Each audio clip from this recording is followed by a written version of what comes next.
आता तुम्ही पण माझ्या बरोबर आहेत। आज करमाळ्याचे आमदार नारायणराव पाटील, मी उमेश पाटील आणि काही इतर सहकारी अधिकारी आम्ही सगळ्यांनी दौरा केला आहे। आतापर्यंत आम्ही करमाळा तालुक्यातली काही गावं आणि माढा तालुक्यातली काही गावं तुम्ही पण पाहिलंय, मी पण पाहिलंय, आम्ही सगळ्यांनीच पाहिलंय। त्याच्यात बरंच आता सीना कोळेगाव धरणाचं जे पाणी सुटतंय त्याच्यातून पण पाण्याचं जास्त पाणी सोडल्यामुळं नदीच्या दोन्ही तीरावरच्या शेतकऱ्यांचं अतोनात नुकसान झालेलं आहे। बऱ्याच जणांची घरं, काही ठिकाणी ग्रामपंचायत कार्यालय, ह्या गावामध्ये आपलं शाळा अशा अनेक पाण्यामध्ये गेलेलं आहे। लोकांचं नुकसान बरंच झालेलं आहे। लोक अतिशय घाबरून गेलेली आहेत। त्यांना असं वाटतं की बाबा आता हे आमचं परत पूर्ववत करून द्या, आम्हाला त्या पूर्ववत करून द्यावं लागेल। काही ठिकाणी केटीवेअरचं स्ट्रक्चर ऑडिट करावं लागेल, उंची पुलांची वाढवावी लागेल आणि जे पिकांचं नुकसान झालेलं आहे विशेषतः इथं उडीद, त्याच्यानंतर तुमचा कांदा, त्याच्यानंतर ऊस, त्याच्यानंतर तूर आणि मका अशी काही पिकं ह्या भागामध्ये आहेत। त्या पिकांचे पण जे पाण्यामध्ये असलेले पंचनामे करायला लावलेत। जिथं ओढा आणि नाले आणि नदी हे जे काही पाणी वाहून जाण्याच्या बाबी आहेत त्या सगळ्यामध्ये दोन्ही तीरावर पाणी न मावल्यामुळं पाण्याने वाट काढली आणि तिकडं जमीन वाहून गेली।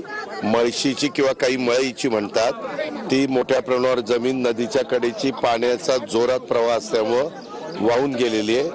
आम्हाला नदीकाठच्या भागातलं किंवा जिथं पाण्याने नुकसान झालंय अशा ठिकाणी बरंच काम करावं लागणार आहे।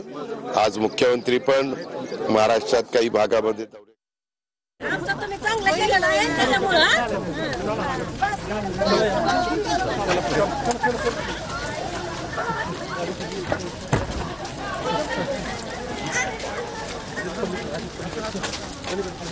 तर माढ्यातल्या निमगावात पाहणी दौऱ्यादरम्यान काही स्थानिक महिला ज्या होत्या त्या मुख्यमंत्र्यांना भेटल्या। त्यांनी इथल्या परिस्थितीची माहिती त्यांना दिली। मुख्यमंत्री यानंतर दारफळ गावात पाहणी करणार आहेत। सीना नदीला आलेल्या पुराचा मोठा फटका 8 ते 10 गावांना बसला, ज्यातलं उंदरगाव वगळता इतर गावांमध्ये पोहोचणं अत्यंत कठीण, ज्यातलं एक गाव निमगाव।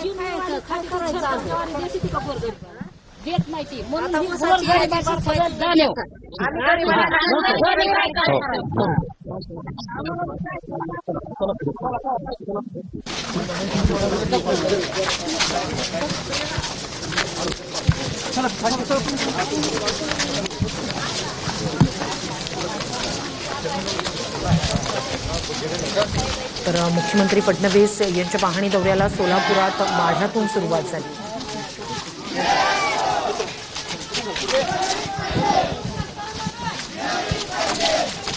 आणि धाराशिव जिल्हा हे दोन जिल्ह्यातले काही भाग मला करायचा आहे दिवसभरात, आणि उद्या मी बीड आणि संभाजीनगर जिल्हा करणार आहे।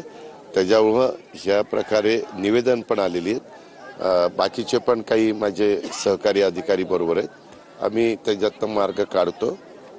निश्चितपणे कोणाला वाऱ्यावर सोडणार नाही। तात्पुरता दिलासा म्हणून ज्यांचं पारच सगळं भिजून गेलेलं आहे त्यांना धान्य द्यायला सांगितलेलं आहे। ज्यांना काहीच राहिलं नाही त्यांचं दुसरीकडे आपण स्थलांतर केलेलं आहे। त्यांना जेवण